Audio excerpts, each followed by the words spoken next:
നമസ്കാരം. സ്വർഗത്തിലെ കുട്ടികൾ എന്ന പുസ്തകത്തിൽ ഉൾപ്പെട്ട ലേഖനമാണ് തേൻ. ടർക്കിഷ് സംവിധായകനായ സെമി കാപ്ലനോഗ്ലു സംവിധാനം ചെയ്ത് 2010 പുറത്തിറങ്ങിയ ടർക്കിഷ് ചലച്ചിത്രമാണ് ബാൽ.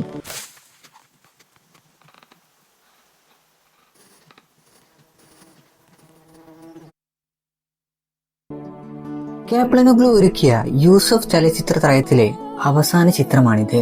ഈ ത്രയത്തിലെ ആദ്യ ചിത്രം എഗ്ഗും രണ്ടാം ചിത്രം മിൽക്കുമാണ്. ഈ സിനിമയെ ആസ്പദമാക്കി വിജയകുമാർ ബ്ലാത്തൂർ എഴുതിയ ലേഖനമാണ് തേൻ.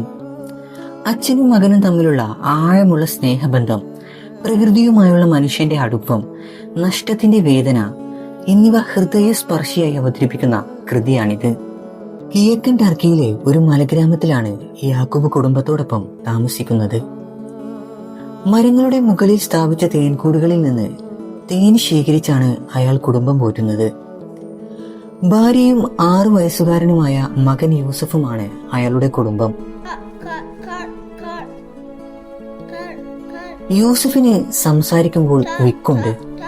അതുകൊണ്ട് അവൻ വളരെ നാണമുള്ളവനും അധികം സംസാരിക്കാത്തവനുമാണ്.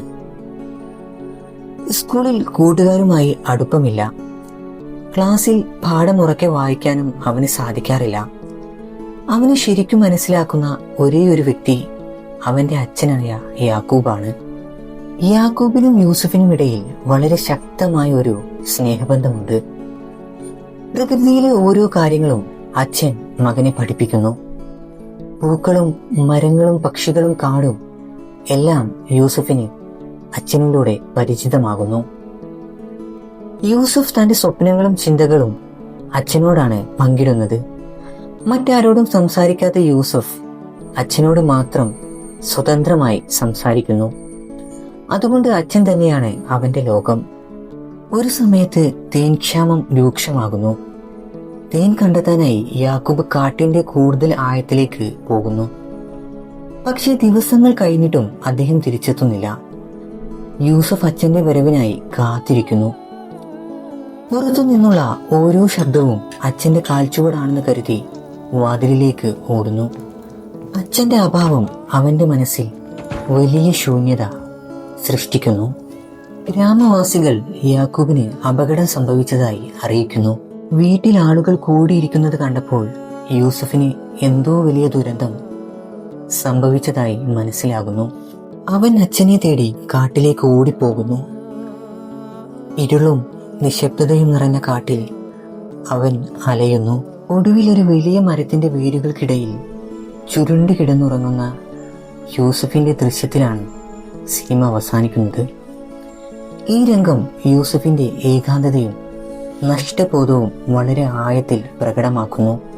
തേൻ എന്ന ലേഖനം അച്ഛനും മകനും തമ്മിലുള്ള സ്നേഹബന്ധവും നഷ്ടത്തിന്റെ വേദനയും വളരെ ഹൃദയസ്പർശിയായി അവതരിപ്പിക്കുന്ന കൃതിയാണ്. യൂസഫിന്റെ ജീവിതത്തിലൂടെ വാക്കുകളേക്കാൾ ചിലപ്പോൾ നിശബ്ദതയ്ക്കാണ് കൂടുതൽ വികാരങ്ങൾ പറയാനാകുന്നതെന്ന് ഈ പാഠം നമ്മെ പഠിപ്പിക്കുന്നു. പ്രകൃതിയോടൊപ്പം ജീവിക്കുമ്പോൾ മനുഷ്യ ജീവിതം കൂടുതൽ മനോഹരമാകുന്നതും പ്രിയപ്പെട്ടവരുടെ സാന്നിധ്യം നമ്മുടെ ജീവിതത്തിൽ എത്ര വിലപ്പെട്ടതാണെന്നും ഈ പാഠഭാഗം ഓർമ്മിപ്പിക്കുന്നു. സമയം ലഭിക്കുകയാണെങ്കിൽ ഈ പാഠത്തിന്റെ ആധാരമായ ബാൽ എന്ന സിനിമയും കണ്ടു നോക്കൂ. യൂസഫിന്റെ മനോലോകവും ഈ കഥയുടെ ആഴവും കൂടുതൽ നന്നായി അനുഭവിക്കാൻ ഇത് നിങ്ങളെ സഹായിക്കും. പാഠഭാഗം ഒരിക്കൽ കൂടി വായിച്ച് യൂസഫിന്റെ മനോലോകം കൂടുതൽ ആഴത്തിൽ മനസ്സിലാക്കാൻ ശ്രമിക്കൂ. അടുത്ത വീഡിയോയിൽ മറ്റൊരു പാഠഭാഗവുമായി വീണ്ടും കാണാം. നന്ദി.